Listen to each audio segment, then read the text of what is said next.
Olá, hoje nós vamos falar sobre a história em quadrinhos Tati Rei, que faz referência ao personagem Manuel Congo e também a personagem líder revolucionária Mariana Crioula.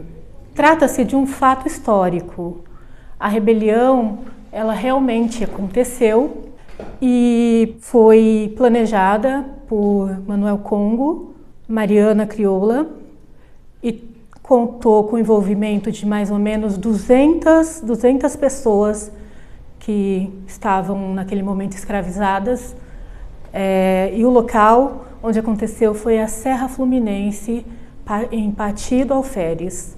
O autor dessa história em quadrinhos é o renomado Eduardo Vetilo. Eu procurei, através de pesquisas, que eu fiz bastante, reproduzir a indumentária da época, as expressões, mais ou menos através das fotos da escravidão, que são várias, e reproduziu os tipos étnicos que fazem parte da história. Eu procurei fazer o Tati Rei no aguado e não colorido, porque se trata de um drama. É um drama muito forte. Nós estamos falando de pessoas escravizadas, pessoas que foram torturadas e até assassinadas, e isso aparece no livro. E eu não podia mostrar isso com cores, porque não ia retratar aquilo que realmente se sentia, Eu procurei fazer no preto e branco e na aguada para procurar mostrar toda essa dramaticidade. Por coincidência, eu passei grande parte da infância nas férias escolares, perto dessa fazenda, em Miguel Pereira, que fica mais ou menos a uns 6 a 7 quilômetros de Pati do Alferes. Então eu já tinha uma relação com essa região, E anos mais tarde, quando eu resolvi fazer o livro, me veio à memória essas lembranças quando eu ia a cavalo até Pati do Alferes. A maior parte da minha produção foi feita nas décadas de 80 e 90. E é muito gratificante hoje eu receber pessoas, quando eu vou a eventos, eu vou a vários eventos pelo Brasil, que já estão na faixa dos seus 40 e poucos anos e que vêm me cumprimentar, me dar aquele abraço e me dizer que fiz parte da alegria da infância deles, O que mais me chamou a atenção ao tomar contato com a história de Tati Rei foi exatamente o fato de as pessoas negras aparecerem humanizadas e ocupando postos de trabalho qualificados. Isso, para mim, foi o mais importante, porque não é comum. Vocês devem se lembrar que as pessoas diziam que, ao ler histórias em quadrinhos, a gente ficaria com o pensamento curto, porque as frases eram curtas. E, ao longo do tempo, isso foi se modificando. E se modificando para melhor, porque hoje em dia a história em quadrinho é reconhecida como um gênero literário específico que está incluído, que deve estar ali nas bibliotecas escolares.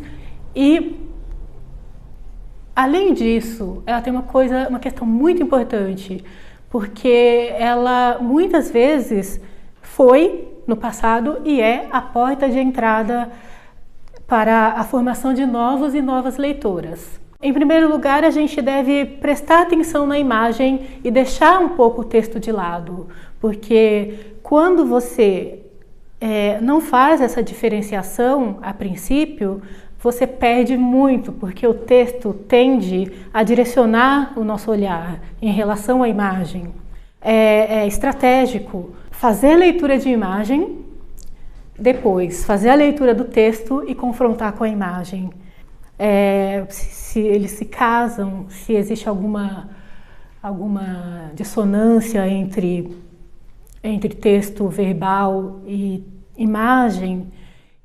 Uma sequência didática possível, não única, mas possível, deve levar em conta sempre o público, ao qual ele é destinado. Então, se nós pensarmos em numa escola pública da rede municipal de São Paulo, por exemplo, nós saberemos que temos um público específico, maioria negra e autodeclarada negra, né?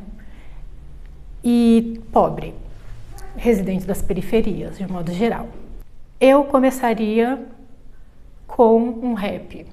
Pode ser um poema também, porque nós temos muitos saraus e a gente tem muitos poemas aí da literatura periférica que tratam das revoltas, das rebeliões negras no Brasil e no mundo também.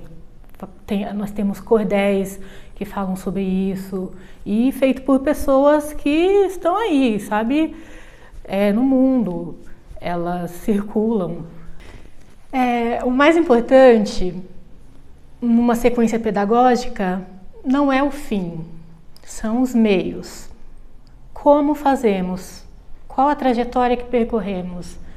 Então, se haverá um produto final, isso não é tão relevante quanto a trajetória que foi percorrida até ali. É na trajetória que a gente aprende.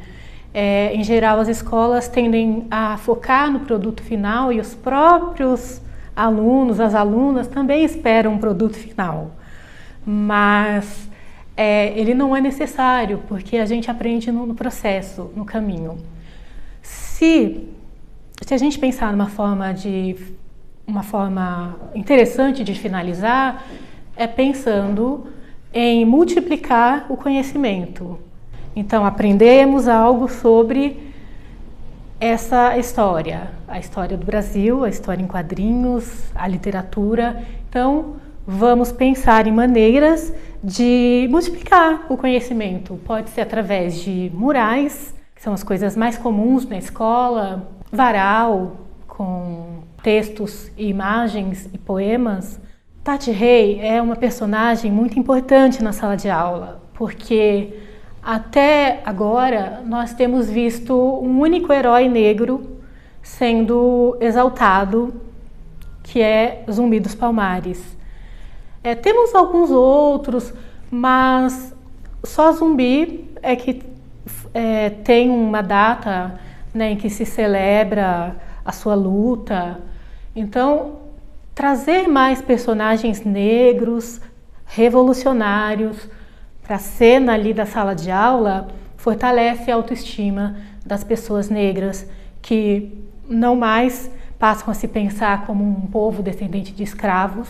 Então, tira um pouco da carga de escravidão e traz a carga da revolução, do avanço, da resistência, da positividade e da autoestima. Senhores professores, eu talvez tenha sido, lá pelos idos de 1830, um próspero comerciante dedicado ao servidor público, um hábil advogado, ou até mesmo um fazendeiro com dezenas de escravos na minha lavoura de café. Caso tenha sido esse último, venho aqui público e respeitosamente desculpar-me por ter sido cúmplice desse triste e vergonhoso episódio da nossa história. Mas como Eduardo Vetilo, autor e ilustrador dessa obra, tive como intenção, nesse ano em que celebramos os 130 anos da abolição da escravatura, homenagear esse povo que foi arrancado de suas raízes, destituído de sua identidade e dignidade e levado para várias partes do mundo para ser escravizado. Senhores professores, eu agradeço desde já a atenção que os senhores dispensarem a esse meu livro. Eu sou Maria Nilda, conhecida como Dinha. Eu sou poeta, sou doutora em letras, pesquisadora da área de literaturas brasileiras, africanas, afro-brasileiras também. Eu sou também editora independente e sou professora da Rede Pública Municipal de Ensino da cidade de São Paulo.